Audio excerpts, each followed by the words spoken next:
Your Denver Broncos just pulled off a quiet but brilliant move, one that could become a game-changer if this running attack doesn't spark to life against the Las Vegas Raiders.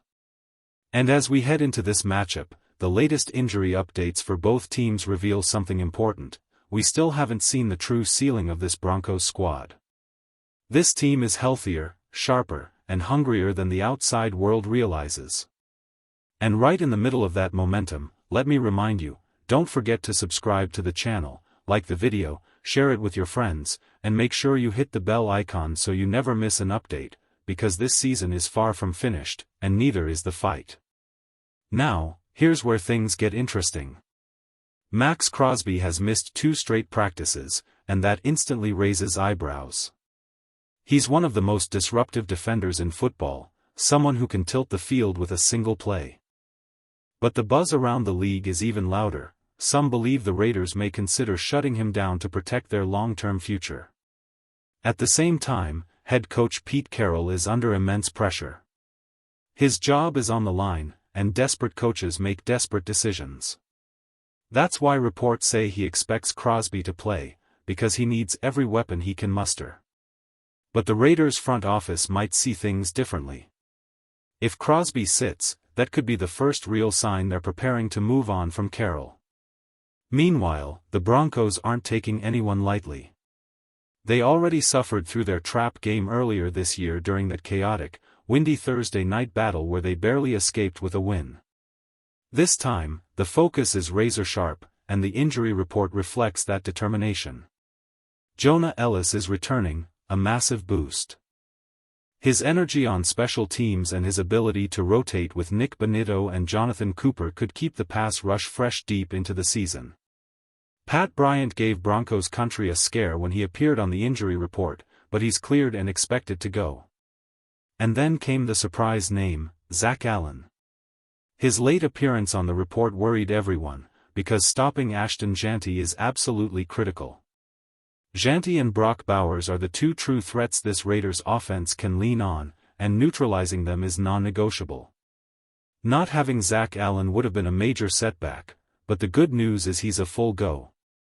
The only Bronco ruled out for this matchup is defensive tackle DJ Jones, and fortunately, no one expects him to miss significant time. This game against the Raiders is about more than just execution, it's about survival.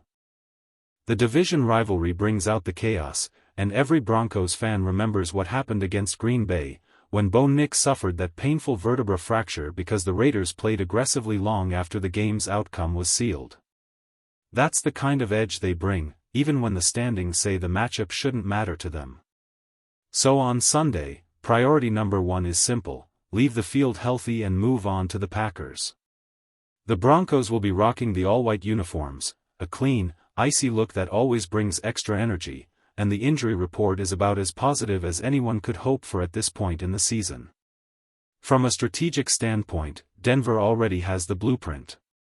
They showed it clearly the last time they faced the Raiders. In that first matchup, Patrick Surtain II completely flipped the momentum with that electrifying pick six, even as Brock Bowers was giving the defense headaches early on. By the second meeting, the game plan was set. Surtain shadowed Bowers as the primary threat and held him to just 4 catches for 38 yards, an incredible achievement considering Bowers is capable of exploding for multiple touchdowns any given week. The only concern now is the physical demand on Surtain. Bowers is a powerful, punishing tight end, and Surtain is returning from a pectoral issue. Denver needs him strong, steady, and unshaken, but all signs point to him being ready for the challenge. Now, here's where that sneaky Broncos move comes into play. While everyone was focused on injuries, Denver held tryouts, bringing in 3 players, a tackle, a guard, and, most interestingly, a running back.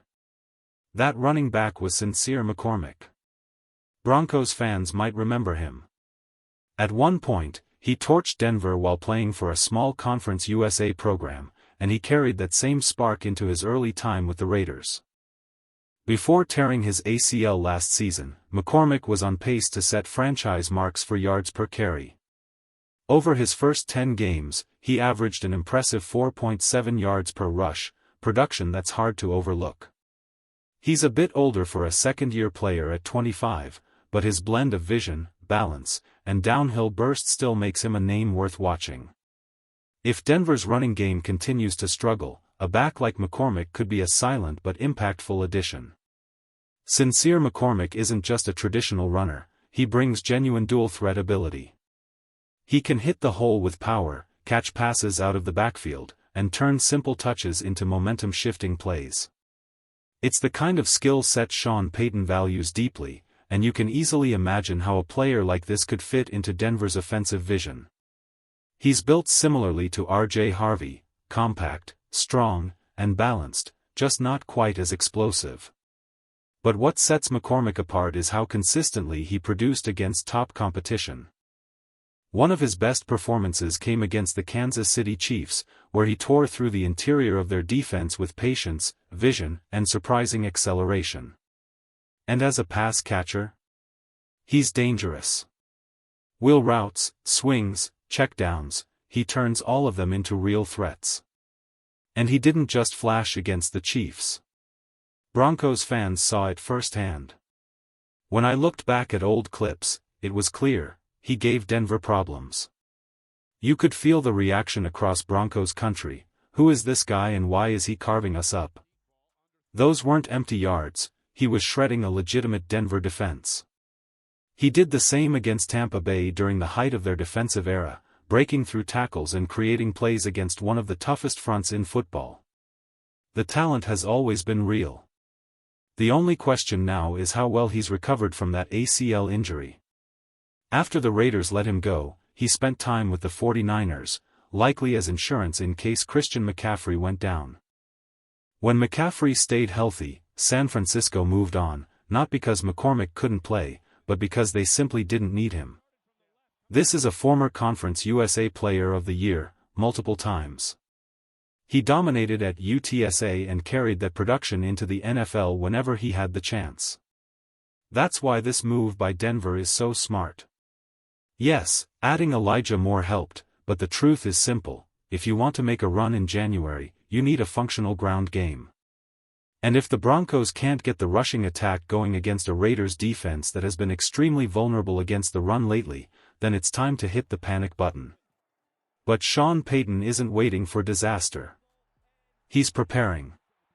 Bringing in McCormick is a safety net, a proven runner with NFL tape, someone who wasn't even on most people's radar, yet still has the potential to contribute immediately. If the Broncos' ground game comes alive on Sunday, great, no worries at all. But if it doesn't? Denver already has a plan in motion. A smart, forward-thinking plan that keeps this from becoming another trap game. Sean Payton spoke recently about that brutal Thursday night game, one where the wind was so intense that even punts were drifting before they reached the kicker's foot. Whether it was the weather or the plan that failed, one thing is certain: Payton doesn't lose games his team is supposed to win. Denver has avoided trap game disasters in the past, Carolina, Tennessee, and others, and there's no reason to believe it will start now. And what's even more impressive is this: we still haven't seen the full ceiling of this Broncos defense. They're already one of the toughest units in the league. When the moment gets tight, when the opponent is threatening and the game is on the line, this defense simply does not break. What makes that even more terrifying for opposing offenses is a key detail revealed in an advanced graphic from Football Insights. The chart measures how often defenses disguise their coverages. On one axis, how frequently you hide your intentions. On the other, how effective you are. Most elite defenses rely heavily on deception, show blitz, drop back, rotate safeties at the snap. But the Denver Broncos? They're dominating without hiding anything. They're lining up, showing exactly what they're going to do, and still shutting teams down. Imagine what happens when the playoffs arrive, when Vance Joseph starts layering in disguise, rotations, and misdirection on top of what's already an elite foundation. That's when this defense could become downright suffocating. And that's why this fanbase feels something different in the air right now. Confidence. Belief. Fire. This team isn't just surviving games, they're controlling them. They're dictating the terms. This Sunday, the Broncos aren't just playing to beat the Raiders, they're playing to make a statement. To lift themselves to 11-2. To stand at the top of the AFC and let the rest of the league know exactly what's coming. There's so much to believe in. So much to fight for. And with the way this defense is playing, the message is simple: the Denver Broncos are not backing down. Not now. Not ever.